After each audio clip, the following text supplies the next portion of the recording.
बात करते हैं महाराष्ट्र चुनाव में महायुति की बम्पर जीत की, क्योंकि योगी आदित्यनाथ के बटोगे तो कटोगे के नारे ने जो महाराष्ट्र में मैजिक किया उसकी हर तरफ चर्चाएं हैं। पोस्टर में भी चर्चाएं की जा रही है। महाराष्ट्र में चुनावी नतीजों के बाद में एक तरफ महायुति खेमे में जश्न का माहौल लगातार जारी है और अब मुख्यमंत्री की कुर्सी किसे मिलेगी इस बात पर भी मंथन होना शुरू हो गया। तो वहीं दूसरी तरफ महाविकास अघाड़ी में हार की समीक्षा की जा रही है, बैठकें बुलाई जा रही है। इस बीच शरद पवार की तरफ से बड़ा बयान सामने आ गया है, वो भी उत्तर प्रदेश के मुख्यमंत्री योगी आदित्यनाथ और उनके नारे को लेकर। इसी से जुड़ी हुई बड़ी ब्रेकिंग आपको बताते हैं, इस वक्त की बड़ी जानकारी। महाराष्ट्र में नई सरकार पर यह बड़ी खबर, मुख्यमंत्री पद को लेकर बीजेपी सोर्सेज से यह जानकारी मिल रही है।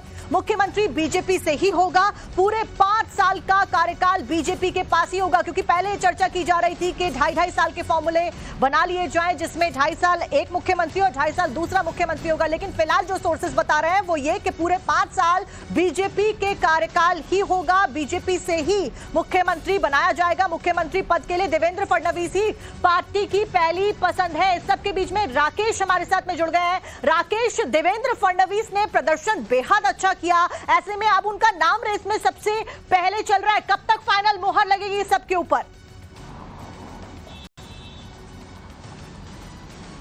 देखिए, जो जानकारी हमें सूत्रों से मिल गई उसके मुताबिक इसके ऊपर मुहर बहुत जल्दी लग सकती है। आज शाम को दिल्ली में एक बैठक होगी जिसमें खुद जो है प्रधानमंत्री और गृह मंत्री शामिल हो सकते हैं और इसके अलावा एकनाथ शिंदे, देवेंद्र फडणवीस, अजित पवार, प्रफुल्ल पटेल, ये जो नेता हैं यहाँ पर ये मीटिंग होगी। उसके बाद में देर शाम के बाद इस फैसले पर मुहर लग सकती है। जानकारी ये मिल गई कि जो पहले 2.5 साल का जो एक प्रस्ताव था कि शिवसेना से 2.5 साल, बीजेपी का 2.5 साल, वो प्रस्ताव को खारिज कर दिया गया है। 2 साल 2 साल 1 साल, यानी बीजेपी, शिवसेना और एनसीपी इनके मुख्यमंत्री 2-2 और 1 साल के लिए हो, इस प्रस्ताव को भी खारिज कर दिया गया है। सीधे तौर पर जो संख्या बल है वो बीजेपी के साथ है, जो मैंडेट है वो बीजेपी के साथ है। ऐसे में गठबंधन का धर्म निभाते हुए अपने साथियों को अपने साथ रखना है, इस विचारधारा के साथ में जो है बीजेपी सरकार बनाएगी और उसके बाद में वो मुख्यमंत्री जो है वो बीजेपी से पूरे 5 साल का जो कार्यकाल है उसके लिए होगा और उस मुख्यमंत्री पद के लिए देवेंद्र फडणवीस जो है वही सबसे बड़े प्रबल दावेदार हैं और वही पार्टी की पहली पसंद है। ऐसी जानकारी हमें सूत्रों से मिल रही है। आज देर रात जो इस मामले के अंदर मुहर लग सकती पार्टी की आलाकमान के शीर्ष नेताओं के साथ। देवेंद्र फडणवीस का नाम तो सबसे पहले चल रहा है, लेकिन इस बीच एकनाथ शिंदे को क्या कुछ बड़ी जिम्मेदारी दी जा सकती है? क्योंकि बतौर मुख्यमंत्री उन्होंने भी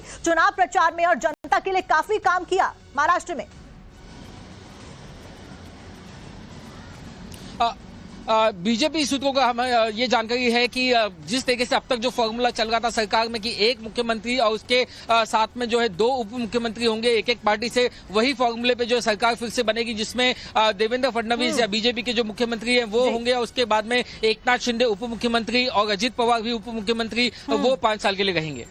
ठीक है राकेश, जानकारी आपने दी। कुल मिलाकर फिलहाल लगातार सीएम पद की रेस के लिए अलग अलग चर्चा की जा रही है। बहुत बहुत शुक्रिया राकेश आपका जानकारी देने के लिए। इस बीच नागपुर में देवेंद्र फडणवीस के पोस्टर लगे हैं। पोस्टर में फडणवीस को भावी मुख्यमंत्री बता दिया गया है और इसी को लेकर सोर्सेज भी हमें जानकारी दे रहे हैं कि मुख्यमंत्री पद की रेस में, यानी कि महाराष्ट्र के नए किंग की रेस में सबसे पहले जो नाम चर्चाओं में है वो देवेंद्र फडणवीस का है। यानी कि इस बार चुनावों के नतीजे आने के बाद, बीजेपी की बम्पर जीत के बाद, महायुति की बम्पर जीत के बाद में जो मुख्यमंत्री बनाया जाएगा महाराष्ट्र का वो बीजेपी से बनाया जाएगा और देवेंद्र फडणवीस अगले मुख्यमंत्री हो सकते हैं, महाराष्ट्र के सोर्सेज बता रहे हैं। और उसी को लेकर भावी मुख्यमंत्री के नाम से देवेंद्र फडणवीस के पोस्टर भी महाराष्ट्र में लग गए हैं।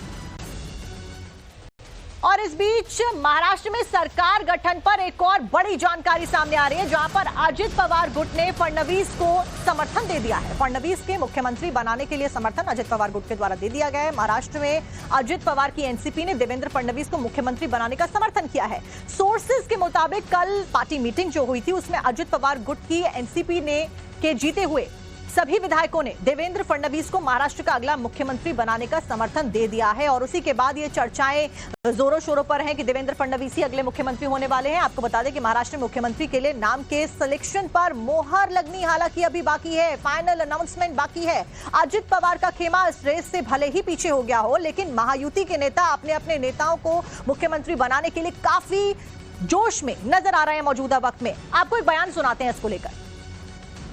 लोगों को ऐसे लगता था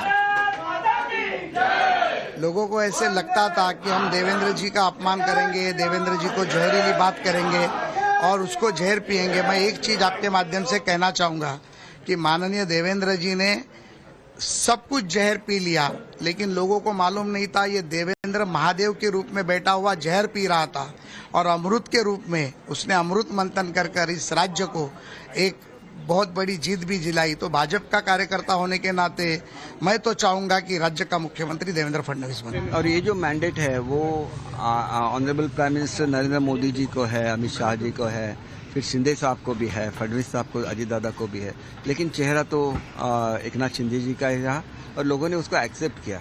तो एक लोगों का मैंडेट है, तो इस तरह से जो भी ऊपर डिसाइड करेंगे, शिंदे साहब तो हमेशा महायुति के साथ रहे हैं और हम लोग पार्टी बोल के अलग अलग कंसिडर नहीं कर सकते, क्योंकि बाबा साहब ने युति को फॉर्म किया था और दोनों इकट्ठा रहे हैं और बड़े